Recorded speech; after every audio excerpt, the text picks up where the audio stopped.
आप सभी को जय श्री कृष्णा, राधे राधे, जय माता दी। आप सब कैसे हैं? आशा करती हूँ आप सब अच्छे होंगे। माता रानी की कृपा सदा आप सभी पर बनी रहे।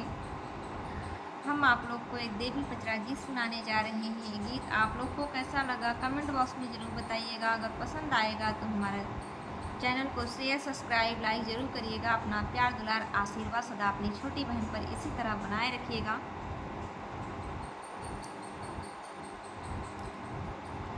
गलियाँ की गलियाँ जी घूमेली मायरिया हो कि के करी घरवाना। गलियाँ की गलियाँ जी घूमेली मायरिया हो कि के करे घरवाना। दियना जले सारी रतिया हो के करे घरवाना।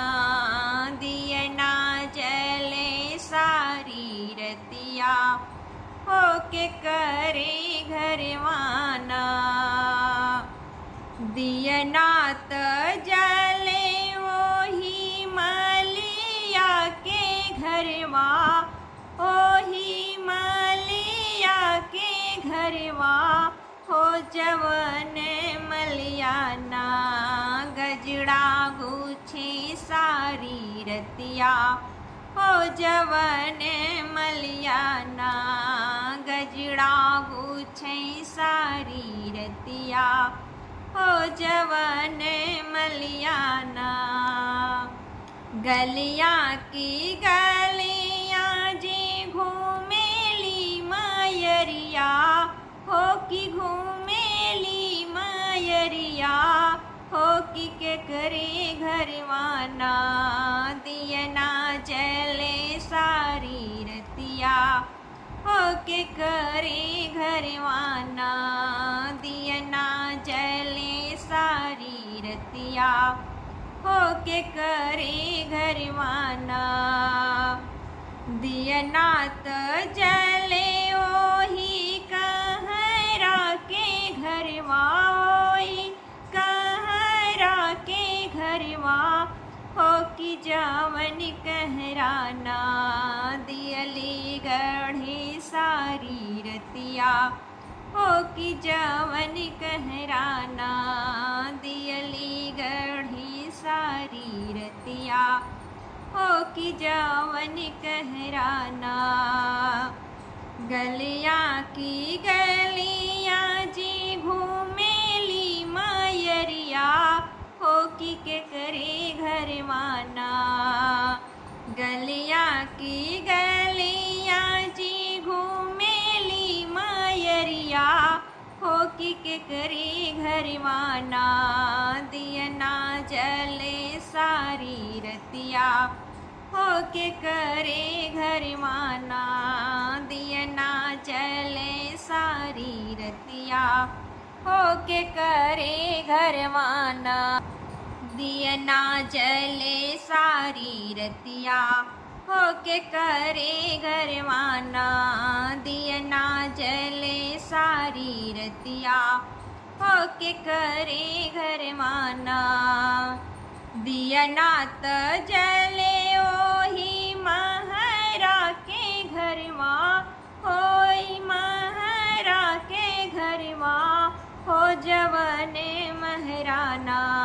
घड़िला भरे सारी रतिया हो जवन महराना।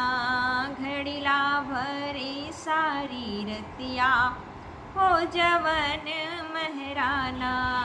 घड़िला भरे सारी रतिया हो जवन महराना।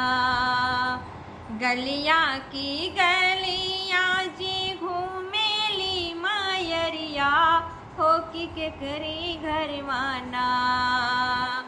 गलियाँ की गलियाँ जी घूमेली मायरिया हो कि के करे घरवाना। दियना जले सारी रतिया हो के करे घरवाना। दियना जले सारी रतिया हो के करे घरवाना। दियना त जले ओही पंडित के घरवा हो, वही पंडित के घरवा हो। जवन पंडित ना पुथिया बाचे सारी रतिया हो। जवन पंडित ना पुथिया बाचे सारी रतिया हो। जवन पंडित ना पुथिया बाचे सारी रतिया हो। जवन पंडित ना गलिया की गलिया जी घूमेली मायरिया हो। कि के करे घरवाना। दियना जले सारी रतिया हो के करे घरवाना। दियना जले सारी रतिया हो के करे घरवाना। दियना जले सारी रतिया हो के करे घरवाना। जय माता दी। ये गीत आप लोग को कैसा लगा कमेंट बॉक्स में ज़रूर बताइएगा। फिर मिलेंगे अगले वीडियो में, तब तक के लिए जय माता दी।